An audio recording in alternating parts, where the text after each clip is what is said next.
આ એ બાળપણ છે, જ્યારે સપનાઓની કોઈ સીમા નહોતી. મા બાપે આપણને એક ખુલ્લું આકાશ બતાવ્યું હતું, જ્યાં આપણા ખ્વાબોને મનગમતા રંગો પૂરવાની આઝાદી હતી. યાદ છે, બાળપણમાં કોમ્પ્યુટર્સથી ટીચર્સને કહેતા કે મારે તો આ જ બનવું છે, એસ્ટ્રોનોટ બનવું હોય કે જહાજનો કેપ્ટન. એ વાત નિડરતાથી કહેતા, કારણ કે ત્યારે નિષ્ફળતાનો કોઈ ડર નહોતો. મા બાપનો એ ભરોસો કે મારો દીકરો કે દીકરી બેસ્ટ છે અને અમે તારી સાથે છીએ, એ જ આપણી સૌથી મોટી તાકાત હતી. એ વિશ્વાસ આપણને હિંમત આપતો કે હું જે ધારીશ તે મેળવી શકીશ.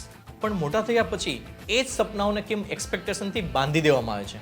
શર્માજીનો દીકરો શું કરે છે એ હવે તમારા બાળકનું ભવિષ્ય નક્કી કરશે. તમારા બાળકને સપના તમે શર્માજીને પૂછીને નહોતા દેખાડ્યા.